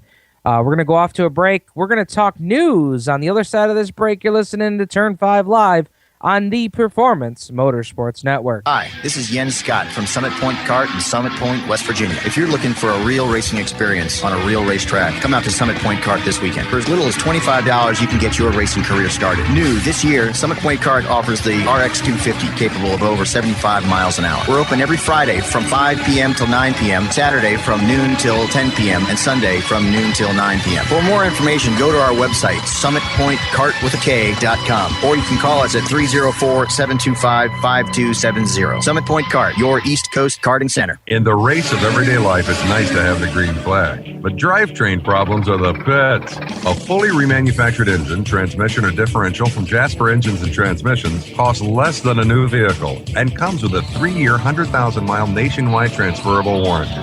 See JasperEngines.com for details and get the green flag in your race of everyday life. See the boys at Chandler & Sons Automotive, 45977 Old Ox Road in Sterling. Give them a call, 703-437-7300. Ever hire, never quit. Lofty goals in this age of shoddy quality, corporate indifference, and built-in obsolescence. It's a beacon of light in a crowded field of mediocrity. The way a company is run is an indication of how you, the customer, is going to be treated. You have a lot of choices when you're searching for auto and performance parts online and at the corner parts store. So why should you buy from Excelsior Racing? Because they're simply the best online parts supplier in the business. If you're looking for selection, ease of ordering, cost, and prompt delivery, look no further. If you have a question, our customer service hotline, staffed by knowledgeable gearheads like you, will ensure that you get what you need to fix or mod your car or truck.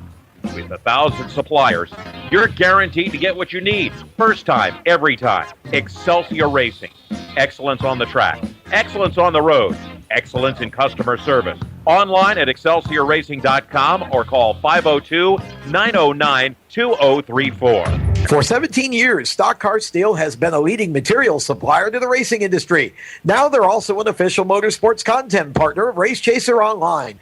The biggest names in NASCAR trust Stock Car Steel for all their raw materials, such as carbon steel, chrome moly, DOM, aluminum, plastics, and much, much more. You can't build a race car without the basic materials, and Stock Car Steel is the place to get them. Don't forget to also visit Stock Car Steel's sister company, SRI Supplies, for racing and industry. SRI is your number one source for all your shop supply needs. Nuts, bolts, rivets, tapes, adhesives, cutting tools, chemicals, body shop supplies, paint shop supplies, lubricants, and more. A well-stocked race shop is a winning race shop, and the road to winning begins with 3 letters, SRI. For more information, visit stockcarsteel.com and SRI-supplies.com. You can also find them on Facebook at Stock Car Steel and Aluminum, or call either company toll-free at 1-888-752-7272. Proving that raw talent isn't a necessity to do mobile radio, let's get back to Stephen, Clint, and Brad. Welcome back to Turn 5 Live here on the Performance Motorsports Network. Steve Ovens, Clint Miller joining you here on a Tuesday night, just like we always do on the PerformanceMotorsportsNetwork.com. Also on the PMN app, both for your Android and your Apple devices. You can find us on AHA Radio as well. So many different ways you can find us on a weekly basis here, Clint. Let's get into the news and notes of things that happened recently here in the Northeast. A guy that we've had on the show before and know fairly well came away with the Gamblers Classic win down in Atlantic City this weekend. Eric Rudolph. How about the kid? Well, you could put him, I always picked on Carl and told him the same thing years ago. Eric Rudolph, you could put him in a wheelbarrow and he's going to drive it to the front. Like it or hate him, he's just, the kid's a wheelman, and he had to beat a stellar field of guys, and man, he's just fun to watch. Well, Clint, we had boots on the ground at Atlantic City over the weekend, and they caught up with your winner, Eric Rudolph. Clint, he is setting up for what could be a fantastic season on dirt. There are definitely going to be some changes this year. He said right off the bat that in 2015, they will not be running a full schedule at Ransomville. Only going to be, a handful, maybe more races at Ransomville, but not running for the championship, which, of course, would not allow him to run the small block Super Dirt Series, which he's won the championship for the past 2 seasons. So you won't see him competing for a small block championship on the Dirt Series. However, you will see him in a full schedule at the Canandaigua Motorsports Park in the Mike Payne Racing 7Z. So you will see him at Canandaigua full-time. You're also going to see him on the Super Dirt Car Series full-time, which, of course, will kick off with the non-point shows down at Volusia coming up here in a couple of weeks. Actually, really not too far off from seeing racing down in Florida, Clint. Exciting stuff there. Friday. Yeah, all starts on Friday. And I believe it's sprint cars that start on Friday. In Florida, yes. The World of All late models are in Screven. I don't even know where Screven is, but that's where they are, and they're running Friday nights. They're starting their season off. All right, very good. Back to Eric Rudolph, he's going to be also contending on what I believe is going to be a full schedule at the Utica Rome Speedway on Sundays as well. That switch with Utica Rome going to the Hoosiers, that has enticed some team members to, make changes to their weekly schedule, and Eric Rudolph is one of them. He'll be competing at Utica Rome, and that was pretty big announcement there because, Eric last season ran full-time at Canandaigua, ran on the Super Dirt Car Series, got his first series win up at Autodrome Drummond, which I know was a big deal for those guys. And, now to see that he's going to branch out a little more and really focus in on the dirt racing, you're going to see him in all sorts of different cars. I mean, I can't imagine that his asphalt modified days are over yet either. So that is really, really something to look forward to there. And on top of all that, Clint, he's also got a ride with the Randy Chrysler team. They're going to run some select short track Super Series events as well as some ROC modified events. So you're going to see a lot of Eric Rudolph on the dirt this year, and our dirt track racing is better for it for sure. Yeah, that young man's plate is full, and kudos to the Randy Chrysler team for getting him in a car to run the short track Super Series. Who knows how many he would have hit if this deal didn't come up for him. So yeah, it's just because we're gonna you and I will go to a bunch of those shows, and it's just another seat that we get to watch him set in. And I'm already going on in the campaign now, and I'm doing it for our good friend Paul Harkenreiter, who is the head announcer at the Woodhall Raceway. I am campaigning. We got to get Eric Rudolph to Woodhall, and if we have to put Turn 5 Live on the side of the car to do it, that's what we'll do. But we got to get Eric Rudolph down to Woodhall. Well, hey, your dad wanted to do the title sponsor for the World of Outlaw Sprint Cars, so with Creekside Entertainment. So I guess I'm the one that fell out of my chair this week, huh? Yeah, somebody get him an ice pack. Well, Clint, let's get to some other news and notes of this week, and boy, this one was huge. UNOH All-Star Circuit of Champions. Wow. Purchased by none other than Smoke. Tony Stewart, going to realign the All-Stars and the Renegades. I know that you and I have both kind of been watching this story all off-season long. I mean, it was just really a public relations nightmare seemed to be happening there for the All-Star Series. It seemed like every article they decided to do with Area Auto Racing News, the problems just got worse and worse for them. Worse, bigger and bigger, and it had to have every 410 driver on the planet scratching their head. No doubt. And I'll take a line from Tom Baker last night. Tom says, this is how I look at it.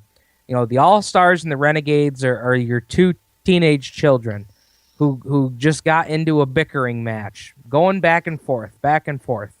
And finally, here comes, I want to say Uncle Smoke, but let's say Smoke's the dad here. Smoke comes in and says, all right, kids, that's enough. I'm taking this over, and we're going to play nice in the sandbox. How'd I do there? That's a great way to put it.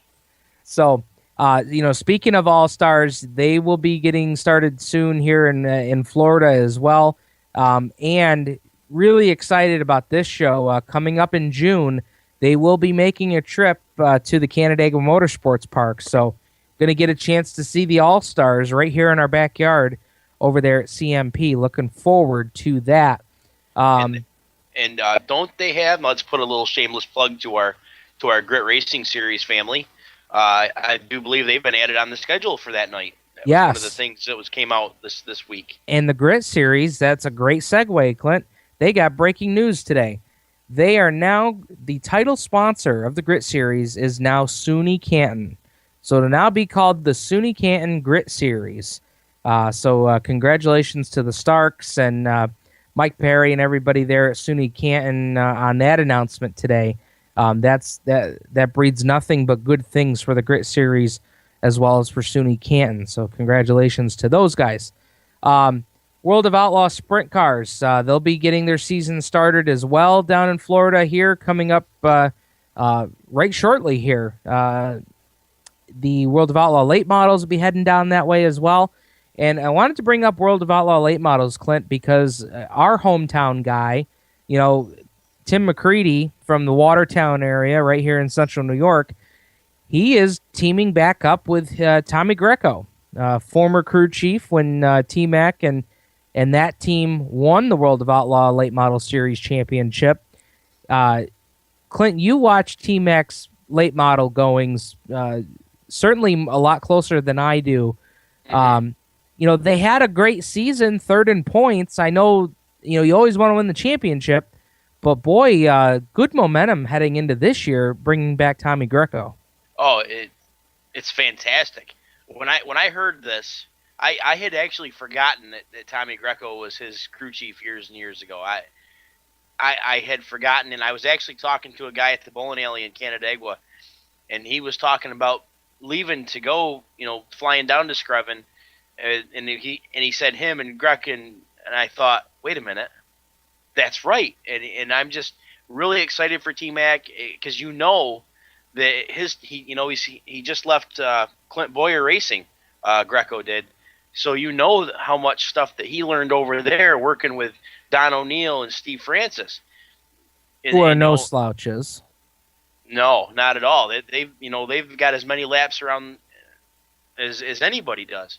And, for that kind of talent to hook up with T-Mac, back up with T-Mac, and bring him the knowledge that he's bringing from learning from other teams.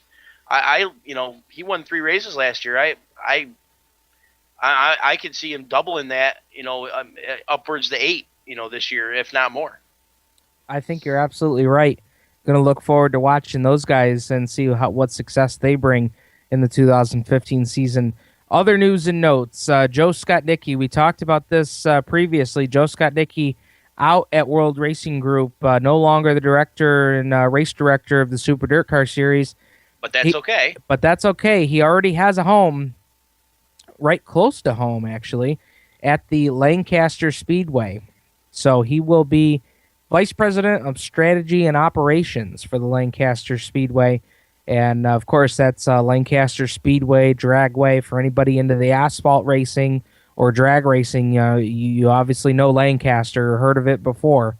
So the great move there for Skotnicki. Now, as far as World Racing Group goes, I don't think the effect of losing Skotnicki is going to be felt immediately. But as the season wears on, I feel like the effect of not having Skotnicki on board anymore is really going to rear its ugly head, and we'll see how that all plays out. But we got more news and notes to talk about here on the other side of the break. You're listening to Turn 5 Live right here on the Performance Motorsports Network. How would you like to win a brand new Corvette? Larry O's got all the details. Enter America's #1 dream car giveaway contest at winyournewcar.com. That's right, winyournewcar.com. Complete the puzzle the fastest and win a new Corvette tax-free, delivered to your door. Come on, stop dreaming and start driving with winyournewcar.com. We're growing like crazy and need account reps who know their way around agencies, the internet, and social media. Got connections? Or do you know how to get to the decision makers? Are you fearless? We need you. Internet radio, or as we call it, wireless mobile radio, is rapidly becoming the place to be with almost limitless income potential. So contact us and get involved with the fastest growing professionally produced group of internet radio stations in the world. Your imagination is the only limit here. Call 717-749-0444. That's 717-749-0444. Or you can email us at scorpionradiogroup@gmail.com. You want to ask for Sue. So you finally arrived at the sweet spot in your life. The kids are raised and gone. You have free time, and it's finally time to do something for you. If you've ever considered owning a Corvette but have been putting it off for years, now is the time to act. Isn't this the time to finally get that Corvette you always wanted and drooled and dreamed over? Well, grab the little lady by the hand and take her to Cooper Corvettes. They're conveniently located on Route 1 just off of I-95 and just north of the Marine Corps base. They have lots of pampered and well-maintained Corvettes in inventory. And if they don't have what you want, they'll find it. From classic Stingrays to modern-day cars, Cooper is your one-stop shop. And speaking of shops, they service what they sell. And even if you didn't buy a Cooper Corvette, they'll service your Corvette anyway. Become part of the Cooper Corvette family. Call them at 703-445-1483. That's 703-445-1483. And on the web at coopercorvettes.com. That's coopercorvettes.com, American pride and countrywide. You wouldn't trust your taxes to an uncertified accountant, so why trust your vehicle to an uncertified technician? When you have to take your car into the shop, look for the blue and white ASE sign. That ASE blue seal means the shop employs technicians certified by the National Institute for Automotive Service Excellence. ASE certification is proof that technicians have the knowledge and experience to fix your vehicle right the first time. For more information on finding an ASE Blue Seal of Excellence facility, visit the website at www.ase.com. Creekside Entertainment is the official DJ and photo booth of Turn 5 Live. Stuart Ovens and his staff at Creekside Entertainment are sure to provide you with the very best DJ and photo booth entertainment on the market in the Finger Lakes. Call Stu at 315-481-9700 or CreeksideEntertainmentDJ.com. Book your party or photo booth with Creekside Entertainment today. This This is Jared, and you're listening to Turn 5 Live. Welcome back, race fans, to Turn 5 Live. Hearing there from Jared Hill, driver of the Creekside Racing 93. And didn't get a chance to see Jared on Friday night. Hopefully his clothes have dried out by now. Understand he had a little bit of a water issue that they needed to tend to. So hopefully everything is all tightened up there for you, Vern. I know he listens to the show every week and always gives us awesome feedback. So give a little shout out to Jared there. Clint, let's talk more news and notes here. This was a pretty exciting little news bite here. Utica Rome and the Empire Super Sprints will kick off Super Dirt Week in 2015. They're going to do so on a Tuesday night show. And for a guy who makes his yearly voyage to pay homage to all that is Super Dirt Week, I cannot wait to get to Syracuse in October 2015, because that gives me another reason to go to a race that week. I mean, I try and pack in as much as I can that week. It's just a fun week to be at. You know, there's so much going on. It's kind of like our Daytona. It's our speed weeks, so to speak. So now here's your lineup. You've got Utica Rome with modifieds and sprint cars on Tuesday night. And that ticket right there, Clint, that's the best ticket in dirt racing right now. When you compare the big block modifieds and any kind of sprint car, 410, 360, you name it, that's the big ticket right now. So that's huge. Wednesday night, Weedsport Speedway, which is in past years is now become, a 358 modified series race. Thursday night, Brewerton. And actually that's kind of swapped in the last couple of years between either Thursday or Friday night. So, and of course, Saturday, Rolling Wheels, which has typically been a World of Outlaws sprint car race. And of course, culminating with all the events happening at the mile as Super Dirt Week. Give me your reaction to modifieds and sprint cars kicking off Super Dirt Week on a Tuesday night. Oh man, I'm like a kid in a candy store. It's just the way it should be. And with all those tracks right there in that area, putting on all these shows that are going to be such a bang for your buck, and they hit different different places. Like Utica Rome's got their own crowd. Weedsport's going to bring everybody because Weedsport is prominent again. This year is, last year was kind of a coming out party, and this year they're extending it. And Syracuse, well, you know that better than anybody, Stephen. That's should have its own zip code. It's one of those things that it's great. I don't even know what to say. Let's get back to some more interviews from the Yates County Speedway banquet on Friday night. And let's hear from a sportsman competitor who got his first win at Dundee. It was called Black Rock Speedway, Yates County Speedway. That was a driver of the number 7 Crate Sportsman, Chris Silvers. Let's hear from Chris. We catch up here with Crate Sportsman driver Chris Silvers. Comes home 10th in points this season. Got your first win at Dundee this season. And going back to that night, I didn't think that smile was ever going to come off your face that night. You guys were awfully happy. It was amazing. To win, as much time that you put into this sport, it's just crazy, and to win it was awesome, especially with the year we were having. We struggled. Yeah. It was a brand new car, and we struggled all year long until that night. Right. And you were talking to me about it that night. I mean, you guys were trying to go through everything you could think of, and then the week before the win, you guys came across what it was. Yeah, we figured it out and spent a lot of time that week. In fact, we finished putting the motor in Friday, race day, and did the final touches and went right to the track, and it was a good night. So one of those nights that, looking back now, kind of blurs in your mind, or do you remember vividly everything that happened that night? Oh, I remember everything. Yeah. Oh, yeah. That's good. It's hard not to. 2015, what are we looking at for this coming season? A very, very, successful year. We're planning on giving it all, and we're going to be there, from the beginning to the end. And it's going to be a good season. I'm excited.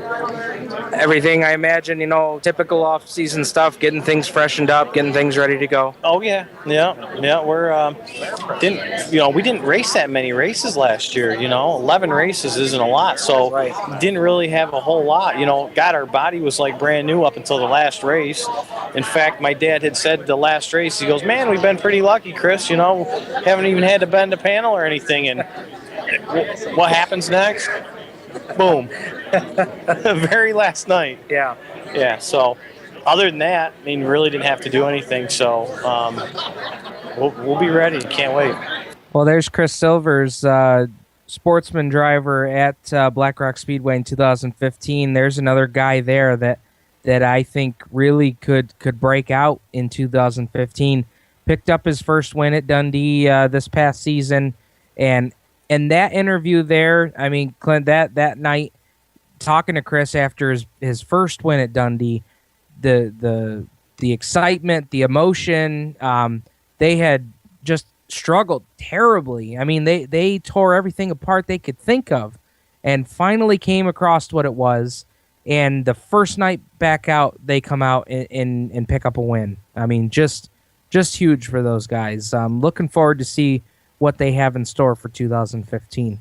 Yeah, definitely. I remember that night. I remember the Victory Lane interview, and then I remember the soundbite that you got, and that's what racing is about. If you can get your car in Victory Lane to have all those pure emotions come through, that's the way it's supposed to be. Clint, let's now hear from a guy who's getting ready to head to the University of Northwest Ohio, UNOH. That you hear UNOH and it just rings a bell to you. Jared Spalding, IMCA modified driver from 2014, headed to UNOH in 2015. I'm going to grab a word here with Jared Spalding, driver, the 26 IMCA modified. Jared, tell us about the 2014 season. Had a lot of good runs early on in the season and came up just a little bit short at the end. Yeah, we were running good all season. We had a great year. I couldn't ask for anything more. We just had a little bit of bad luck there. We lost a motor and we had a set of gears going on us the one night, and I think if that wouldn't have happened, we definitely would have been a little bit closer in the championship, but I'm very happy with second place. Quite a surprise because you guys had run, it's like if that could have happened early on in the season, you guys would have had time the rest of the year to make it, but that's the luck of racing sometimes, right?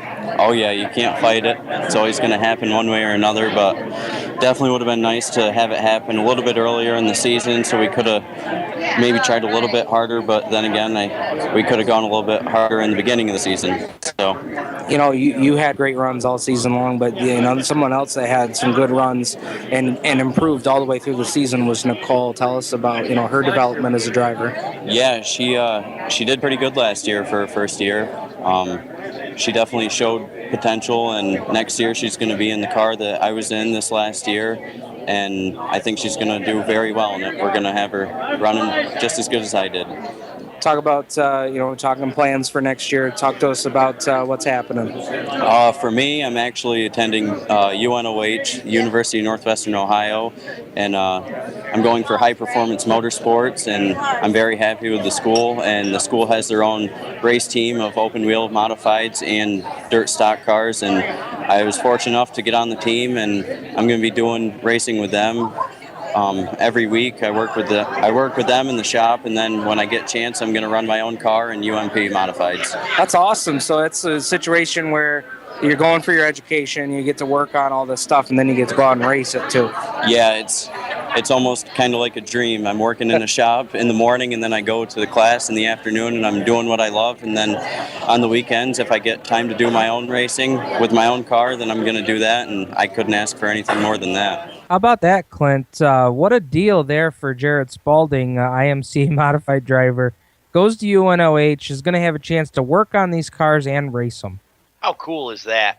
You know, I've always heard of University of Northwest Ohio, but it didn't really start to get into prominence till probably the last 3 or 4 years. Herman the German, Kenny Wallace, he's been actually backed by whatever you want to call it, the UNOH, for a few years now, and he's gone to their school and he's been a speaker, and he's really brought that program, you know, into the light. And to have one of our local guys get accepted there, you know, win the contest, however they did it, now he's going to be a driver of one of their modifieds. It's just, man, it's really cool. That's a neat deal, and congrats to him. Speaking of local guys, got a chance to catch up with Nate Daggett, driver of the 3D. Let's hear what Nate had to say Friday at the banquet. And talk to Nate Daggett, street stock driver at Yates County Speedway in 2014. Nate, let's talk about it. Evaluate 2014 season for you guys. It's probably the most fun I've ever had racing. Had Roger Carrick running the other car, and just the camaraderie and everybody being around it. Really, just a good time, good fun year.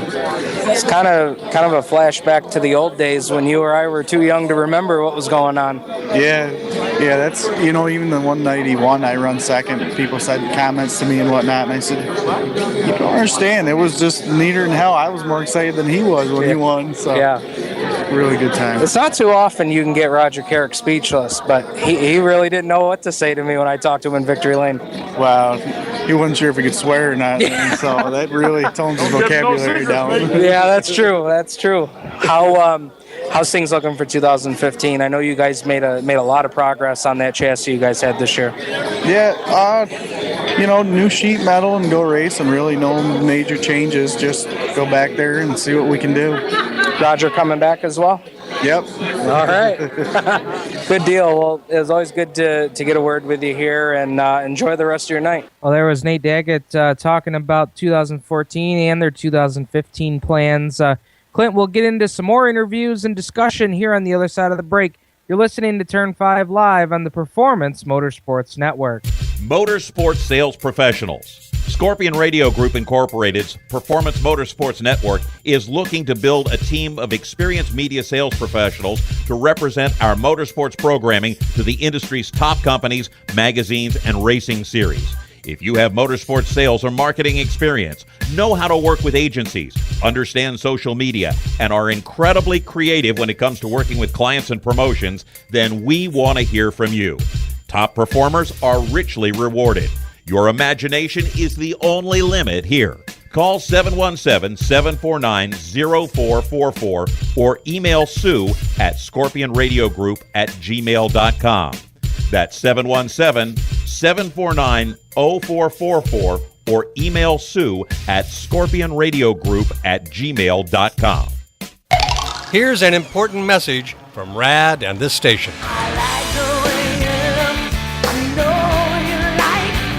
Hi, I'm Melissa Etheridge for RAD, Recording Artist Against Drunk Driving. Your lifestyle is your business, but when you drive drunk, you become everyone's business. Don't drink and drive. Be responsible. Choose a designated driver. Music lives, and so should you. Please, don't drink and drive. How would you like to win a brand new Corvette? Larry O's got all the details. WinYourNewCar.com. Enter America's #1 dream car giveaway contest. At WinYourNewCar.com, complete the puzzle the fastest and win a new Corvette tax-free. Come on, stop dreaming, start driving with WinYourNewCar.com. Do you hear that? That's the sound of America's only sports car. That's right, it's a Corvette.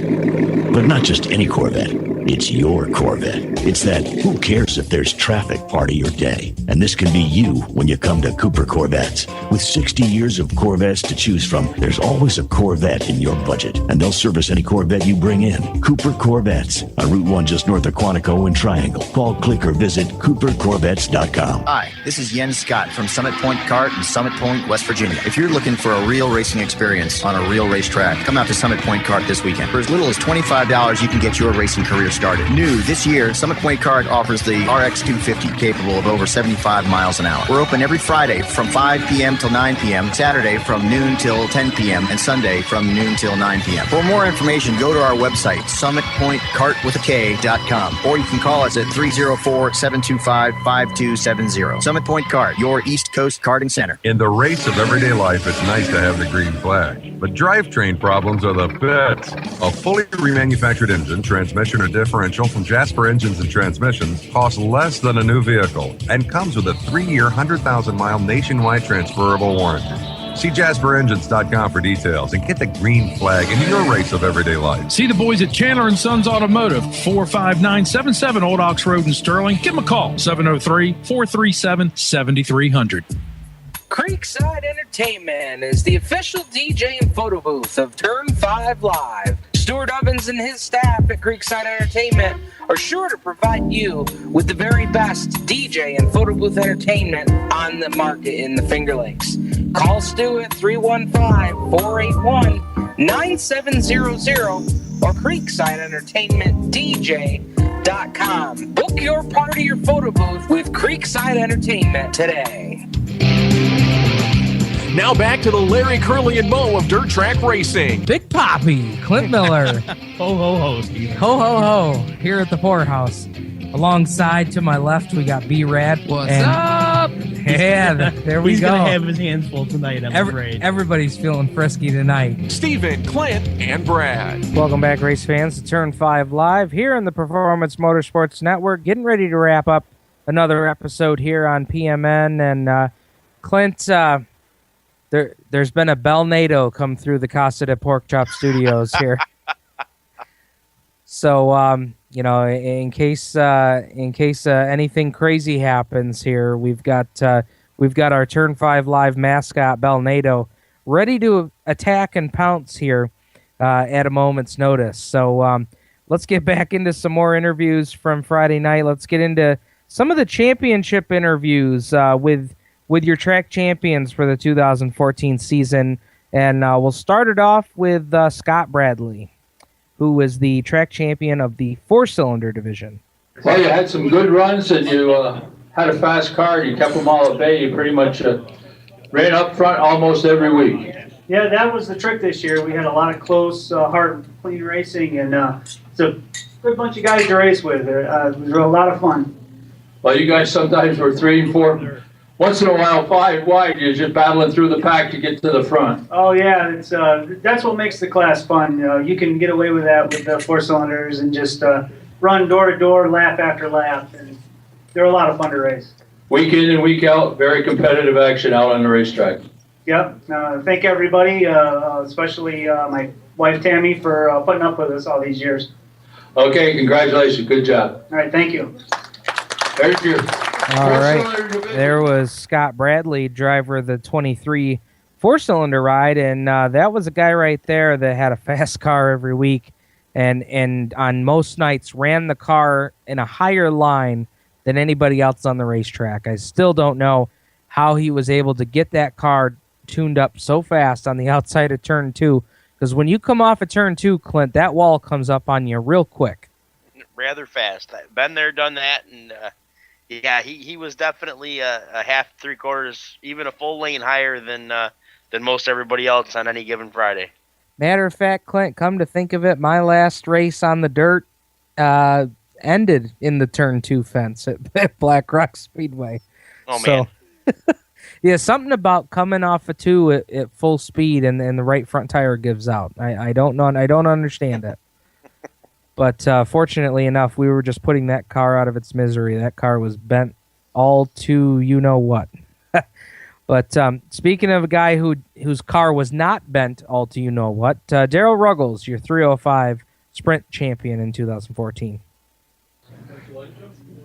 Well, another Friday we're talking up here. It seemed like we did that quite a bit this year. Like we said, the car counts weren't that good, but you guys put on a great show all season long, and congratulations on this track championship. Well, thanks. I tried to get a lot of people to come, but just a lot of the 305s, the guys want to race one night a week, and Canandaigua was their choice, but they're the ones that missed out because we had a good time.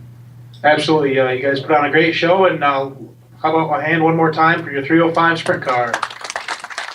So that was Darryl Ruggles picking up the track championship in what possibly is going to be the only season that we've seen the 305s on a regular basis there at Dundee. Clint, now let's go to our IMCA champion, Rich Karlnoski. Old Dick in the Dirt. Sure, forgot about it. Oh, we'll make it short. Well, like you said, you had a great season. You got 3 wins, and it was a really close battle coming down the last couple weeks, and you ended up picking up the track championship. Yeah, it's just championships don't mean a whole lot, really. You know, it's behind the scenes that really means the most. Talking to you once in a while, because you're choking. Look at you, you're choking. I love it. Meeting Dan and meeting all these guys out here after the races, that's the best part of racing, you know. And I got to thank my kids. Got Justin out here. I got my oldest son, Joey, never comes around. He's up there doing the casino thing. And my son, Jake, everybody knows Jake a little bit, pain in my butt, but thanks, Jake, for all the help you give me. And my better half, Jesse, and my daughter, Sammy, and everybody else that helps us, we appreciate it. All right, Rich Karlnoski, your 2014 IMCA Modified. And in true Rich Karlnoski fashion, Clint always busting on somebody, and Friday night it just happened to be the leader of the banquet that Rich was busting on. There is nobody out of reach for Dick in the Dirt to pick on there, that's for sure. Let's now hear from your 2014 Street Stock Track champion, Jeremy Petrobowski.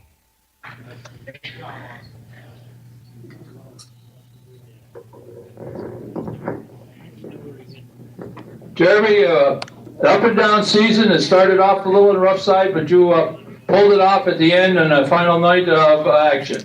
Yeah, just kept working hard. Changing things on the car. Track surprises this year with the new prep. But, you know, we kept digging and we figured it out. Well, the car always worked well. You just had to get it all hooked up together and put together those top finishes to get you up there in the tops and the points. Yeah, it worked real well, you know, about halfway through the season, but in the beginning of the season it was horrific. I think it just had a lot of good luck on my side. A lot of top 5 finishes that probably weren't really there. Just some, you know, circumstances got us. We're going to see you back again this year? No, I think my plan is going to be to run at Woodhall full time, and then, you know, maybe here and there. You know, I'm come down and see Dan at Banquet, and, you know, just have some fun on Friday nights. Okay, congratulations, great job. Thank you. All right, there's your 2014 Street Stock Track champion, Jeremy Petrobowski, and those guys are going to be going full time at Woodhall in 2015, and I know that the increased purse probably had a lot to do with that, Clint. Yeah, I don't know if it's a little bit closer to home for them or not, but you know, he did win the championship at Yates County, and he's always been a strong runner at Woodhall. So, you know, having the opportunity to add Woodhall to your championship list is as good a reason as any to make the switch. Another track champion for 2014 was the 4-cylinder Bandit track champion, Allison Teed. We've had her on the show before. Matter of fact, before last season, she came on the show and told us her goal was to go out and win the Bandit championship again, and she called her shot. She did exactly that. She won every single Bandit race in 2014. On her way to her second straight championship, let's hear from Allison Teed. I'm going to get a chance to talk to your Black Rock Bandit, Yates County Speedway 4-cylinder Bandit for 2014 track champion, Allison Teed. Allison, we talked so many times about how dominant the season was.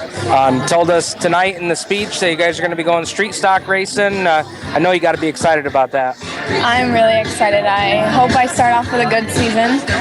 I hope we don't end up putting a lot of money into the car, but I just want to have fun, get used to it, and then hope for another champion in the street stock class.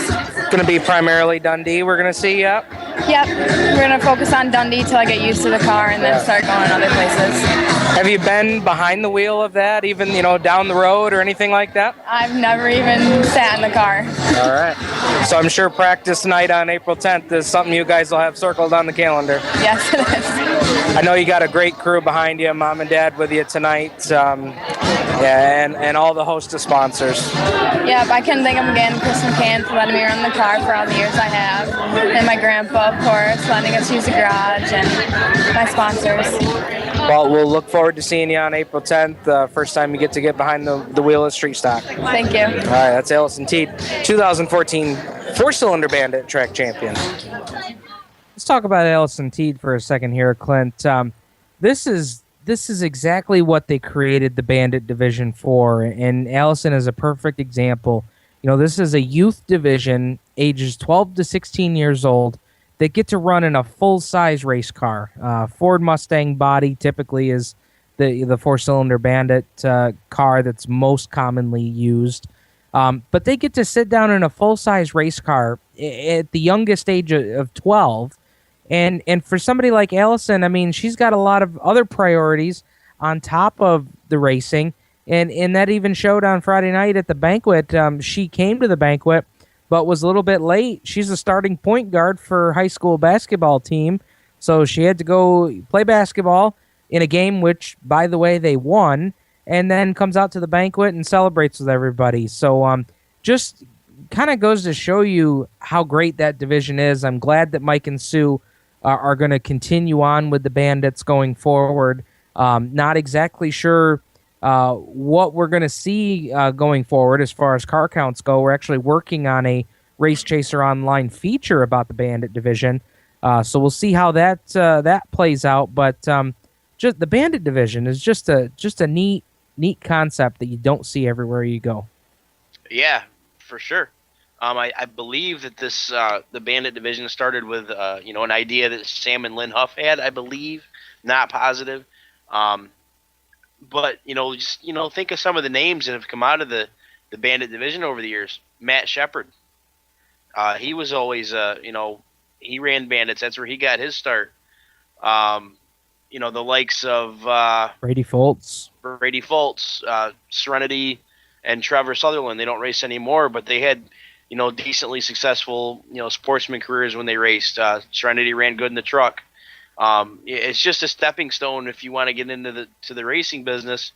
It's a good place to start and kind of find out where you're at as far as as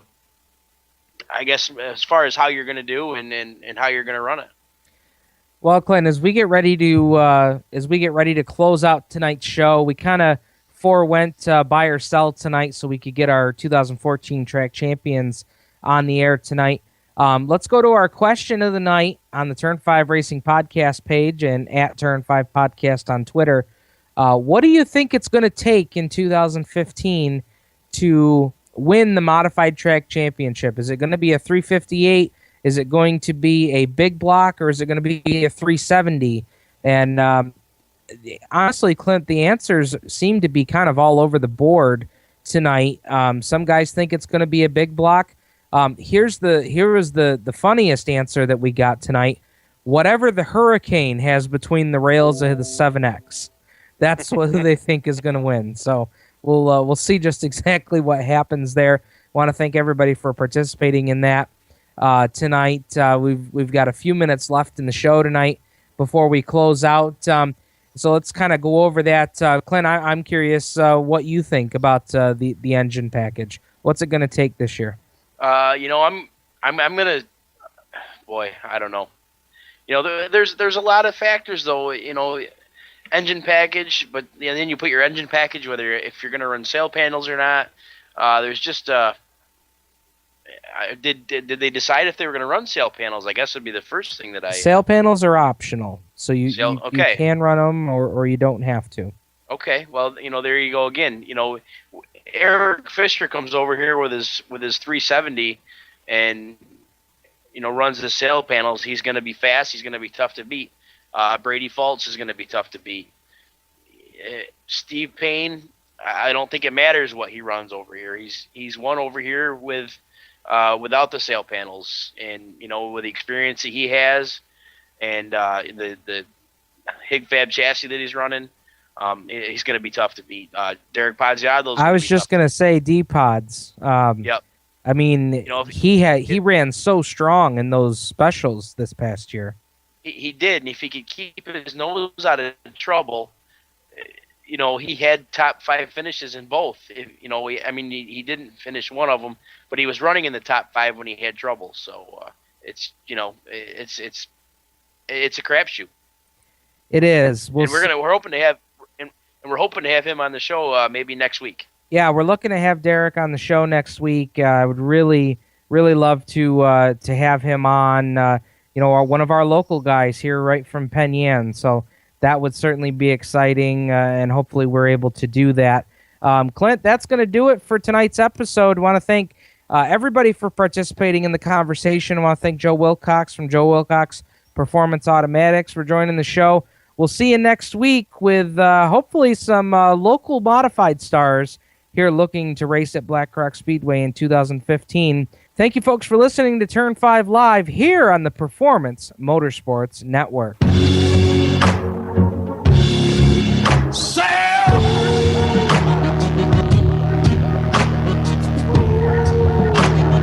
Turn 5 Live is a copyrighted production of the Performance Motorsports Network.